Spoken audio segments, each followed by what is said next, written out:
They were medieval Japan's special forces, stopping at nothing to achieve their mission. Legendary, yes, but ninjas were very real, and so were the rules and regulations of their trade. The 17th century ninja training manual, the Bansen Shukai, warns ninjas to always keep their identities secret and never put anything ninja related in writing, but to pass down information orally and in detail. This rule is one reason why we don't know a whole lot about ninjas, and why what we do know is murky, but is still fascinating. Ninja history is surrounded in secrecy and mystery because Japanese history was written by the samurai. Many deaths may be attributed to ninjas, but we have no way of knowing how many, and not much more was known about their skill set. But back in the day, there were rumors that ninjas were trained to use magic. The veil of secrecy gave ninjas a distinct advantage in the fear department, as nobody knew what to expect or from whom. The ninja code of secrecy applied to their private lives as well. Few people knew if someone was a ninja or not. This may have had to do with safety. Ninjas might seem cool now, but back then they weren't popular. In fact, the Japanese flat out hated them. This may be because ninjas were typically recruited from the lower classes, and their methods were seen as underhanded. In a way, they were the opposite of the samurai, who were upper class and lived by the Bushido code. Ninjas were covert operators. In Ninja the Shadow Warrior, author Joel Levy explains that historically the term shinobi no mono is used interchangeably with ninja. Both mean a person trained in the art of stealth. According to Alan Axelrod's book Mercenaries, ninja training began at home during childhood, particularly in the Japanese provinces of Iga and Koga, which were centers of ninja training in the 16th century. One key aspect of this training was silent movement. Ninjas practiced walking on all fours, which allowed for a more even, quieter distribution of weight. Awareness of one's environment was also important. Step on a twig or loose stone, and it could be game over.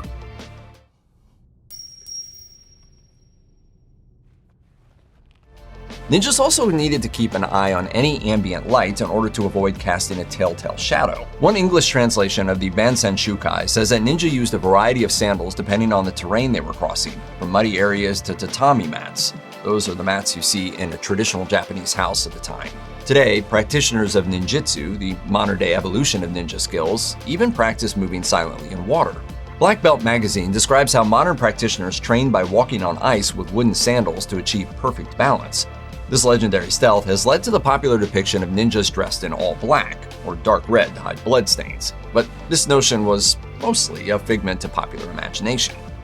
Along with the evocative, a person trained in the art of stealth, the kanji characters for ninja or shinobi can also mean to endure, a critical part to being a ninja.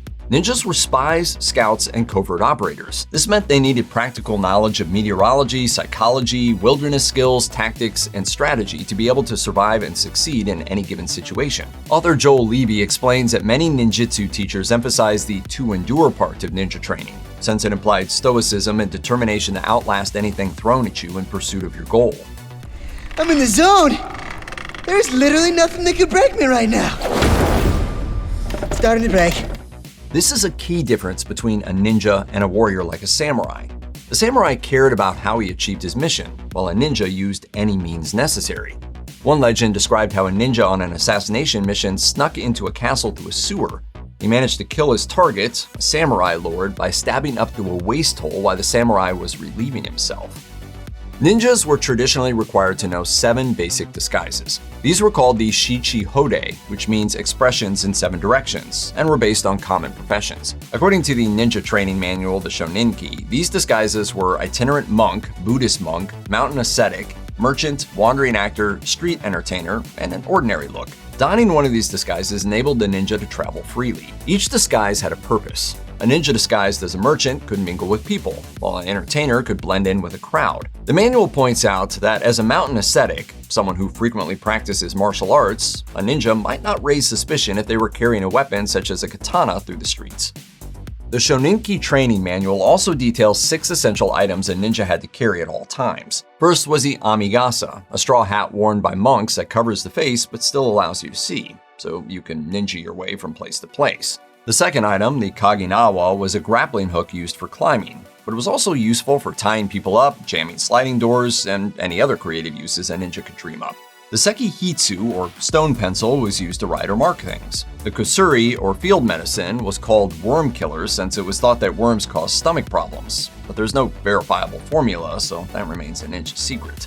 The Sanjaku Tenagui was a 3-foot-long cloth with a lot of uses. It could be a makeshift rope or protect a ninja from the heat or cold, for example. And finally, the Uchitake, the fire-starting tool, was invaluable in survival situations. Aside from these 6 essential items, ninjas needed to master a variety of practical tools used to penetrate an enemy's defenses. They ranged from a ladder that rolled up for portability to ladders with spikes to make it easier to scale a cliff. And along with their grappling hooks, they had crampon-type attachments for their feet to help scale walls. Ninjas were ready to climb things. Along with walls and cliffs, ninjas might find themselves confronted with water. And no surprise, they were prepared. Mizugumo, meaning water spider in Japanese, were flat wooden discs that ninjas strapped to their feet. Apparently, it's not just about the right tools. Mythbusters put these to the test, but they lacked certain ninja qualities.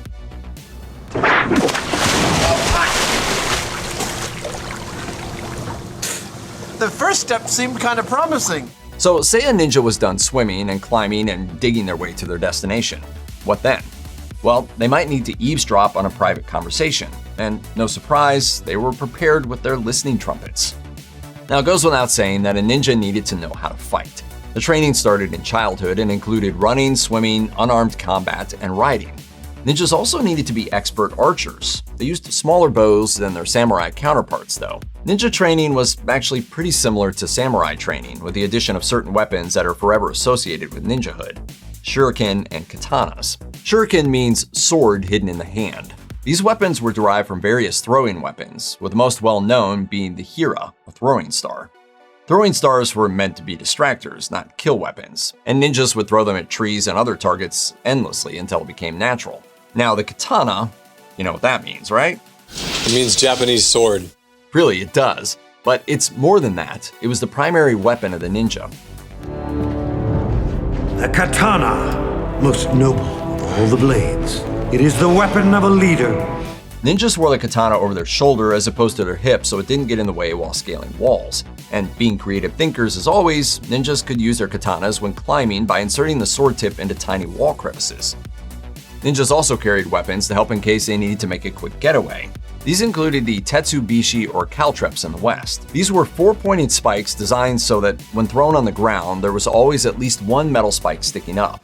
If ninjas were being chased, they could use them to slow down their straw-sandaled pursuers. Another weapon was the shuko, brass knuckles with 4 iron claws extending from the palm. These are similar to the tekokagi or wearable claws. Think Wolverine in X-Men. Ninjas also use the kyoketsu shoge, a metal ring attached by a long rope to a combination sickle and straight dagger. They would use this to lasso victims and draw them until the dagger end of the weapon could finish them off. Then there was a kusarigama, a chain connected to a wicked-looking sickle. Or a ninja might use what looked like an innocent staff, which could be whipped out to propel a weight and chain to lasso around an adversary's legs, throwing them to the ground. And that's not all. Ninjas were always open to new ideas, including the use of gunpowder. They used primitive forms of muskets and grenades, and even used gunpowder to create the ultimate escape technique. Smoke bomb! As assassins, ninjas were required to be familiar with the use of poisons, including poisons that made their victims look like they died of natural causes. Some were activated by sweat, so a ninja could put the poison on a person's skin, and when a sweat broke out in the heat of the battle, the intended victim would drop dead. This played into the idea that the victim died of a secret ninja strike. Other means of poisoning included loading it up under or on top of one's fingernails. After a ninja raked the targets, the poison would activate.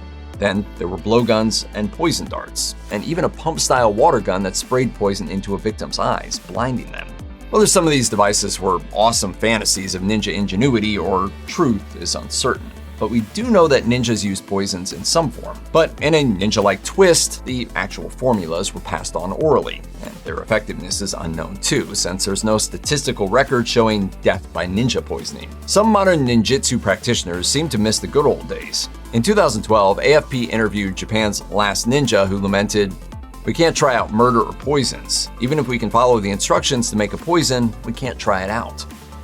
Esoteric ninja lore includes stories about the use of ninja hand signs. The Ninja Handbook calls these the Kuji-kiri, or the 9 seals. These are hand positions adopted from Buddhist meditation techniques. Harmony with the universe. Healing. Self and others. There are 81 different hand positions with 9 common ones called cuts. It's thought that this sign language is similar to the mudras of Hinduism and has spiritual purposes. For example, one position is meant to increase one's energy, another is meant to heal yourself and others, one is meant to build your intuition, and another is to make you aware of time and space. Mastery of time and space. Enlightenment. These complex gestures led many to believe the ninja were doing magic or cursing a victim. And it tracks with ninja thinking that they take advantage of this misconception to bolster their reputation as supernatural warriors. Ninjas were the equivalent of today's special forces. They used the latest weaponry and information available in medieval Japan, and there's no reason to think that they do anything different today. In Hiroko Yoda's and Matt Alt's book Ninja Attack, they explain, they were keen observers of the world around them. Their techniques span a wide variety of disciplines, from natural sciences such as biology, chemistry, and meteorology to psychology. And physics. Whether they knew it or not, they were using physics to get up and over all those walls. They also had a final X factor shared with the special forces. As Wired explains, they studied people around them in order to find pressure points in human systems, just like today's culturally adept special forces do. Sure, SEALs and Delta Force are cool, but we can't help thinking that the original ninjas, who had nothing but their brains, badassery, and a strict code of conduct, plus those terrifying black outfits, were the coolest.